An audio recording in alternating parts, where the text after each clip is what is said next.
Yalah, segala puji-pujian dipanjatkan ke hadirat ilahi dengan limpah dan takdirnya, dengan kudrat dan iradatnya dapat kita bertemu dalam satu lagi sesi resensi buku ya. Dan terlebih dahulu saya ucapkan terima kasih kepada pihak UPSI dan juga kepada pihak pejabat karang mengarang dan juga pihak Universiti Tuanku Bainur UPSI kerana telah memberikan kesempatan kepada kami untuk mendedahkan satu lagi buku keluaran penerbit UPSI.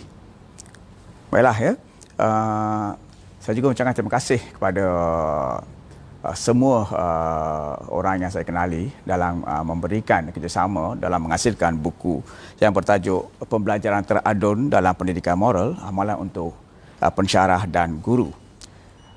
Kalau kita perhatikan ya, konsep pembelajaran teradun ini adalah satu konsep yang begitu popular sekarang ni, lebih-lebih lagi dalam usaha kita nak menuju ke arah pembelajaran abad ke-21. Dalam keadaan ini, tak kira semua subjek lah, termasuk subjek pendidikan moral, kita cuba nak memperkenalkan beberapa teknik terkini agar pengajaran dan pembelajaran dapat berjalan dengan lancar. Dalam usaha inilah kita cuba memperkenalkan konsep pembelajaran teradun dalam pendidikan moral. Kalau kita perhatikan, apa dia konsep pembelajaran teradun ini? Pembelajaran teradun ini adalah satu pembelajaran yang menggabungkan cara pengajaran konvensional dengan pengajaran yang berasaskan asas teknologi ataupun web.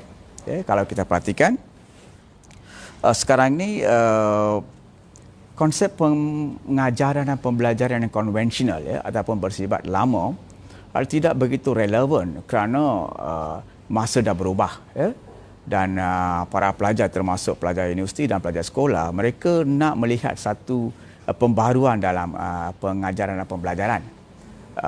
Maka tidak dapat tidak kita sebagai pendidik, sama ada pensyarah ataupun guru di sekolah, terpaksa mencari teknik-teknik terkini dan antaranya ialah teknik pengajaran teradun ini . Kenapa pengajaran teradun? Saya dah katakan tadi, pengajaran teradun adalah satu konsep pengajaran dan pembelajaran yang menggabungkan pengajaran tradisional dan pengajaran yang berasaskan web ataupun teknologi.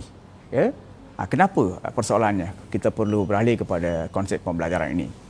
Di dalam buku ni saya dah jelaskan, saya sebagai editor buku ni dan saya juga telah menulis 4 bab dalam buku ni, telah jelaskan bahawa pelanggan kita dah berubah. Maksudnya pelajar-pelajar kita ni bukan lagi pelajar-pelajar zaman 60-an ataupun 70-an. Kita berhadapan dengan generasi X dah tak ada dah. Sekarang kita berhadapan dengan generasi Y dan Z. Dan generasi Y dan Z ini adalah satu generasi yang memang sudah lama berjinak-jinak dengan teknologi web dan pengkomputeran.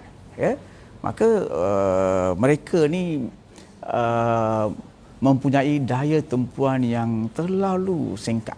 Kalau zaman dahulu, pelajar boleh duduk untuk 30 minit di dalam kelas pengajaran. Dan sekarang ni kita tak boleh. Kajian telah menunjukkan bahawa daya tumpuan generasi moden ini telah terlalu singkat. Kadang-kadang tak sampai 7 minit mereka tidak boleh duduk di situ. Maka kita perlukan satu bentuk pengajaran yang melibatkan hands on dan minds on. Maka kita cuba menggunakan teknik pengajaran pendidikan moral yang menggunakan teknik pembelajaran teradun. Maka kita perlukanlah pembelajaran teradun ni. Di dalam buku ni, kami telah bagikan buku ni kepada 3. Sebenarnya buku ni adalah satu usaha daripada Jabatan Pengajian Moral, Civic dan Pembangunan Karakter Fakulti Sains Kemanusiaan. Dan di dalam buku ni kami bagikan kepada 3 bahagian. Bahagian pertama buku ni membincangkan tentang konsep dan pendekatan, pembelajaran teradun. Kalau kita perhatikan kepada masyarakat, bahasa yang digunakan dalam buku ni memang mudah, boleh sesuai untuk pelajar pensyarah dan juga guru, ibu bapa pun boleh menggunakan buku ini. Kami memberikan satu pendedahan ringkas tentang apa yang dikatakan sebagai pembelajaran teradun. Dan bahagian 2 buku ini, kita telah merakamkan segala amalan yang dilaksanakan oleh para pensyarah dalam mengajar subjek pendidikan moral dalam kursus mereka di universiti.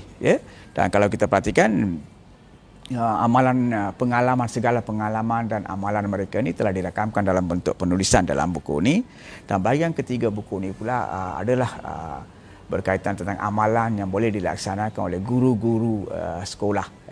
Kalau kita perhatikan, pendidikan moral di mana-manalah, di universiti ataupun di sekolah, menghadapi pelbagai cabaran, kekangan, khususnya dari aspek pedagogi pengajaran lah. Kalau kita perhatikan, sistem pendidikan yang masih lagi bersifat konvensional dan memberikan fakta secara direct begitu, dan meminta pelajar untuk menghafal fakta-fakta yang diberikan itu masih menjadi sistem lama, dan ini menjadi satu kekangan kepada pelajar untuk kita melahirkan pelajar yang boleh berfikiran kritis dan rasional. Kerana asas pendidikan moral ialah kita perlu melahirkan pelajar yang mempunyai penakulan moral, pemikiran moral, penakulan moral, perasaan moral dan amalan moral.